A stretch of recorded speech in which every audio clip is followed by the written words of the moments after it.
Raising of hands. Can somebody please put implicit argument in your own words? Go ahead. Haley said when you infer it. Okay, you're absolutely right. I'm gonna add some to that.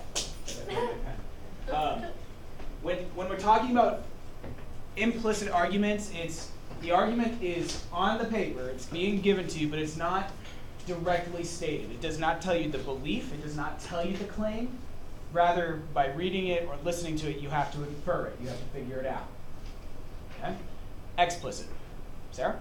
Explicit is where it comes right out and tells you what it is. Perfect. The author comes right out, tells you exactly what you need to know and exactly what the claim is. So, here's what we're working with today. We're going to have the same objective as yesterday.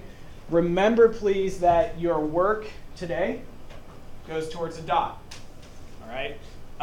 So whatever your product ends up being today, and it's pretty lengthy, so you're going to need some time, will go towards a dot. That being said, the people I talked to, if you are, Ishmael, what'd you decide? Going. You what? Going. You're going. Okay, so I think all of you guys said you were going. Go ahead and go to Miss Gibbons. Next door? Yeah, next door. No, it's online. Oh, put your homework in the tray. You have it. Take everything. Take everything. You're not coming back. You saw my homework? Huh? What? You saw my homework? Yeah. All right. As you guys leave, keep your volume down so we can continue. So, we're going to be looking at a speech called The Perils of Indifference by Elie Wiesel. See you guys. Bye. Can somebody please tell me or does anybody know who Elie Wiesel is? Anybody heard that name before? Isn't he like a famous poet? He's a famous writer. Does anybody know what he wrote? Tim? Okay. Well, besides that, there's a book that he wrote. He helped Shakespeare, didn't he? He did not help Shakespeare. Mythology. Nope. Some of you might have read it last year. Science fiction. What is it starting? The Night. Night. Okay, Night. Night is a story of a young boy during the Holocaust. And it's not just any young boy. This is his actual story. Okay? Remember that song? No, I didn't. I thought Night was by Ian Ryan or something. That's Anthem. Oh. That's Anthem. Oh. Night is actually Elie Wiesel's story. It's his experiences, his stories from the concentration camps during the Holocaust. We are going to read it, and we are going to be basically analyzing it. I want everybody to look at this half sheet of paper, please. Half sheet. This is going to be your product by the end of the day. Okay, this is going to be your product. So as we listen to the speech, and as you read the speech, I want you guys to be thinking about this information. Take about 30 seconds, read through this paper so you know what's expected of you today.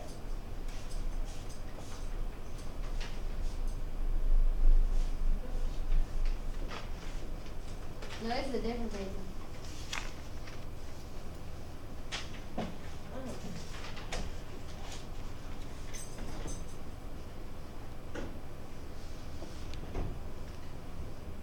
Okay.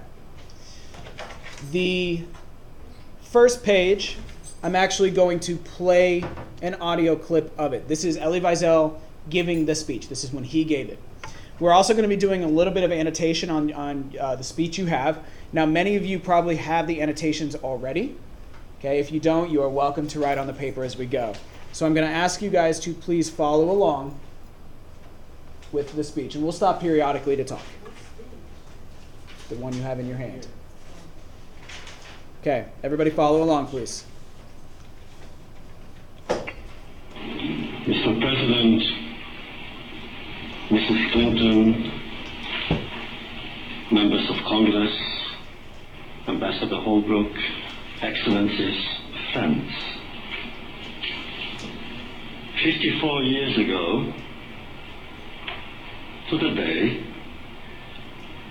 a young Jewish boy from a small town in the Carpathian Mountains woke up not far from Goethe's beloved Weimar, in a place of eternal infamy called Buchenwald.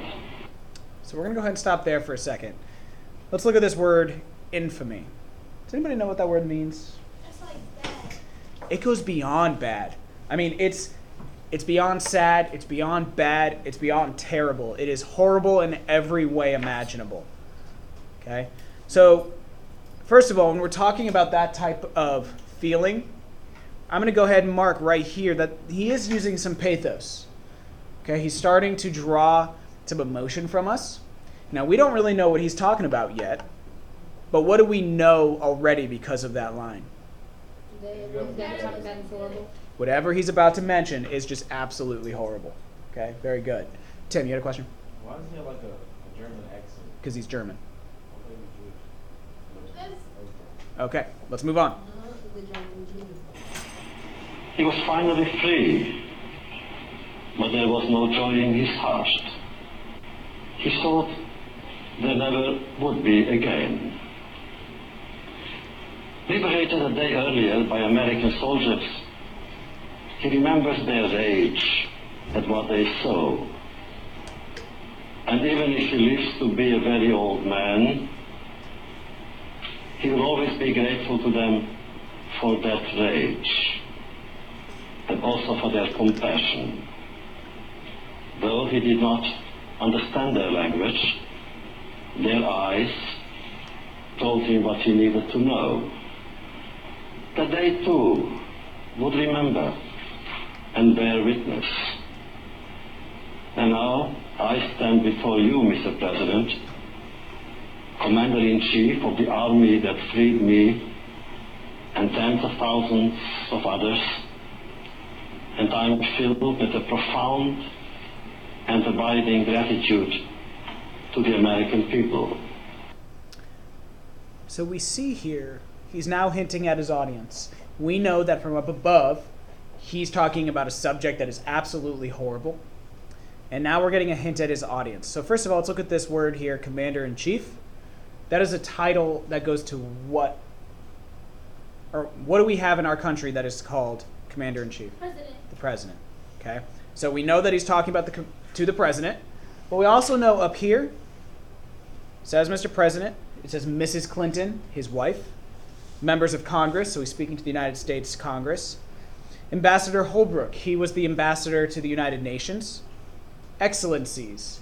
Who do we refer to as excellency? Like people who are excellent. Well, it goes beyond just people who are excellent. It's not everyday people. High achieving, like people who People that help. achieve. It says on the paper. People who are of high rank. Okay, so we're talking presidents, kings, queens, important people. Military? Military, not so much. We're talking like people who are in charge of like countries and things like that. So would it be like for famous people too? Because they're important people. Different type of important. When we talk about important, we're talking about like political leaders. Okay? So we know that we're talking about a horrible subject, and we know that we're talking to really important people. All right? Let's keep going. Gratitude is a word that I cherish. Gratitude is what defines the humanity of the human being. And I'm grateful to you, Hillary or Mrs. Clinton, for what you said and for what you are doing for children in the world, for the homeless, for the victims of injustice, the victims of destiny and society. And I thank all of you for being here. We are on the threshold of a new century, a new millennium. What will the legacy of this vanishing century be? How will it be remembered in the new millennium? Surely it will be judged and judged severely in both moral and metaphysical terms. Its failures have cast a dark shadow over humanity. 2 world wars, countless civil wars, a senseless chain of assassinations, Gandhi, the Kennedys, Martin Luther King, Sadat, Rabin, bloodbaths in Cambodia and Algeria, India and Pakistan, Ireland and Rwanda, Eritrea and Ethiopia, Sarajevo and Kosovo, the inhumanity in the Gulag and the tragedy of Hiroshima, and on a different level, of course, Auschwitz and Treblinka. So much violence, so much indifference. So let's go ahead and talk about this paragraph now, because we're starting to get a hint at what the argument is going to become.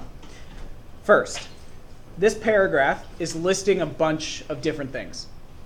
What's it listing? I'm huge grateful to all these people. This one. Oh, my bad. Jeremy, what's being listed here? Assassinations. We have assassinations. Justice, what else is here? I don't know. Say it again? I don't know. You don't know. Camps. Hold on. There Hold on. is. Hold on. What about the first two things here, Justice? I don't know what that says. Oh, you said assassinations, countless civil wars. Okay, we have civil wars. We also have 2 world wars. What else is being listed here? Tim? Judgment. Okay, we're talking about judgment. Sure. What about these countries? Cambodia, Algeria, India, Pakistan, Ireland, Rwanda. Those were, Go ahead. Other places those of are genocide. genocides. Genocides. So let's go back to my original question. He's listing a bunch of what? Infamy. Nope. Example. Of examples of what, Jeremy? Genocide. Of what happened. Of chaos. Hate crimes. Crimes, chaos, horrible things in history, right? Okay, so we know he's doing that, and then we end this paragraph. So much violence, so much indifference. After listing horrible thing after horrible thing, to get a line like that, that's just, it's got punch. Think about how it's said. So much violence, so much indifference. Do you hear how that's kind of punctuated, how it's kind of seems to be making an impression? Yeah. We have that word indifference there, but notice we also have it up here in the title. So I'm saying that word indifference, because of all of that, that's our topic here. That's our main idea. We know we're talking about indifference. Now, we don't know what the argument is yet. We don't know what the claim is. But we know that we're at least talking about indifference. So we have to continue to reading to understand his argument. Ain't Auschwitz and Treblinka? Yeah, ain't they like, weren't they Jewish camps? Concentration camps. They weren't just for Jews. They were for anybody who opposed the Nazis. Okay? What is indifference? Etymologically, the word means no difference. A strange and unnatural state in which the lines blur between light and darkness, dusk and dawn, crime and punishment, cruelty and compassion, good and evil. What are its causes and inescapable consequences? Is it a philosophy? Is there a philosophy of indifference conceivable? Can one possibly view indifference as a virtue? Is it necessary at times to practice it simply to keep one's sanity, live normally, enjoy a fine meal and a glass of wine, as the world around us experiences harrowing upheavals? So we're starting to now understand his claim. Let's focus on that last word, upheavals. Does anybody know that one? Like, There is up. I would agree. Does anybody know what it means to, if I heave something? Throw something. Throw something, and not just throw it. I mean, if I'm heaving it, what am I doing? launch it up. I'm really throwing that, okay? So let's look at this line. Let's see if we can figure this out. Can you enjoy a fine meal and a glass of wine, so these positive things, while the world around us experiences upheavals? What's he asking, Tim? Like, you just like sit and watch while the war and stuff going on. Yeah. People dying. It is a rhetorical question, okay? And what he's saying here is, can we do this? Can we have a great meal while the world around us falls apart? While the world around us is upheaved? Now, we don't really know what his claim is yet, but we're starting to see something. We know we're talking about indifference, and he starts to talk about what does indifference mean. Okay, so we're starting to get an idea here. Let's continue on. Of course, indifference can be tempting. More than that, seductive. It is so much easier to look away from victims. It is so much easier to avoid such rude interruptions to our work, our dreams, our hopes. It is, after all, awkward, troublesome to be involved in another person's pain and despair. Yet for the person who is indifferent, his or her neighbor are of no consequence, and therefore their lives are meaningless. Their hidden or even visible anguish is of no interest. Indifference reduces the other to an abstraction.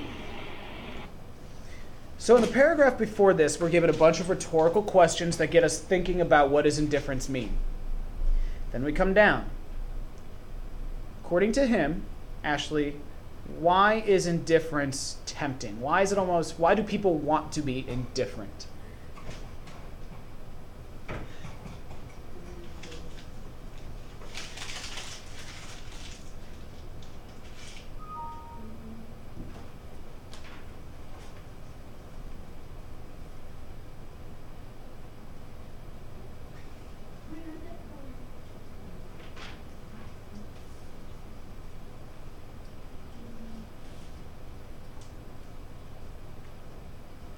What was your question again? According to him, right in this paragraph, why is it easy to be indifferent? Because Hold on one second. Don't- Hold on. Do you help? Is that a yes or no?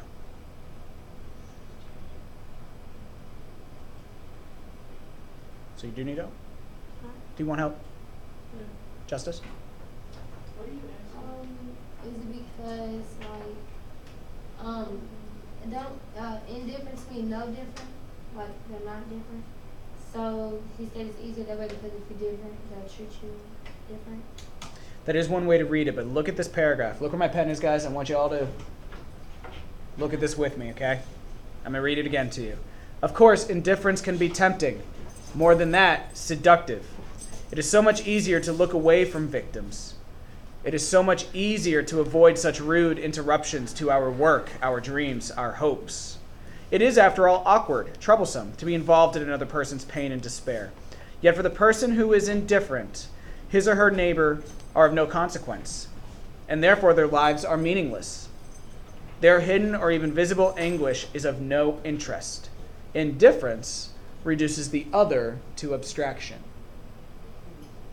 According to him in this paragraph, why is it easy to be indifferent? Because the way that you get judged and stuff like that.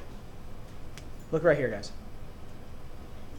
Because it's easier to look away from victims. It's easy to look away from victims. Why do we not want to look at a victim?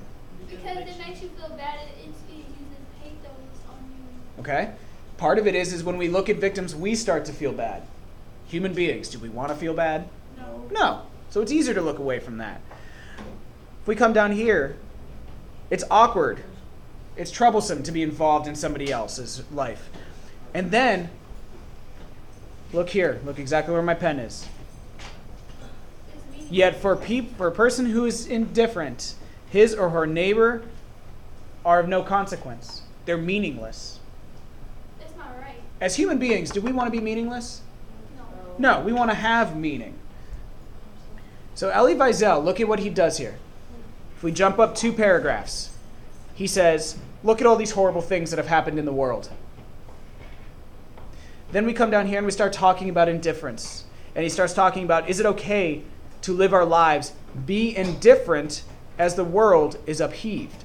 And then we come down here, and he says, when we are indifferent, other people's lives are meaningless. What is Elie Wiesel's view on indifference? That we shouldn't be indifferent. Exactly. His claim, his argument is that we should not be indifferent. Because what happens when we are indifferent? We get judged. What'd you say, Haley? It could be that we clash, or it could be horrible things happen. We get treated. Well, Well, it may not be us because we're indifferent. We're not involved. I'm just saying in general, people get treated. Oh, in general, yeah, I'd agree. how are we not involved? Like, To be indifferent, like if you and Ashley were fighting and I was indifferent, I'm over here, I'm not involved, you guys are doing your own thing. Does that make sense? yeah, but you wouldn't get judged for that. We're not talking about judging. You keep saying judging. I'm not saying judging. Okay, you're pulling something out of the text that's not there. Well, it would mean your life is meaningless then. It would mean that I consider you meaningless because I'm not paying attention to you. Oh. So, your job, guys. Now that we know what the claim is that Elie Wiesel thinks that indifference is wrong. This is what you will now be working on. Okay? Take a look at that paper, and I'm going to put it up here on the board so you can see it as well. By the end of the day, this is what you'll be turning into me. It'll be 4 paragraphs about this speech, and I've outlined what I need for each. Remember, this is worth a dot today. Okay, remember, I've told you the claim. You know what the claim is. It is your job to now analyze the effectiveness of his argument. Is he effective? And the way you're going to analyze it is through the body paragraphs as listed there. Does anybody have any questions? Is this all we have to be right now? This is what you're doing for the rest of the period. I'm talking about for like the rest of this week. No, this is today. What's the third paragraph about? Third body or third paragraph? Third body. Fallacies. That's the bandwagon. That's the false cause and effect. That's You want us to state all the things we said. if you see a fallacy, okay, state it. If you see one, explain how that weakens the argument. If you don't see one, explain how that strengthens the argument. Is there fallacies in there? The second one. Say it again, Tim. Second body. Ethos, pathos, logos. The first one is just the argument. Implicit or explicit. So what are you saying that he's arguing? He's arguing that to be indifferent is wrong. That you should not be indifferent. No, we should all be the same. No. It has nothing to do with being the same. Indifferent means I don't care. So we should all not care. We should care. To be indifferent is wrong. She said we should care about each other. His argument here is that when you don't care, when you're indifferent, things like genocides happen. Remember when we talked about Rwanda and they kept saying how like the world didn't do anything? The world was indifferent. Like how they had the tweets in the world.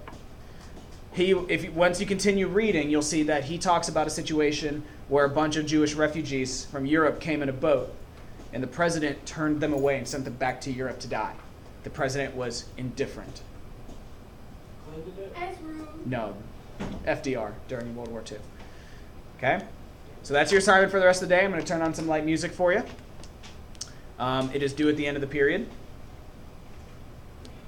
And that's all I got. So go ahead and get going.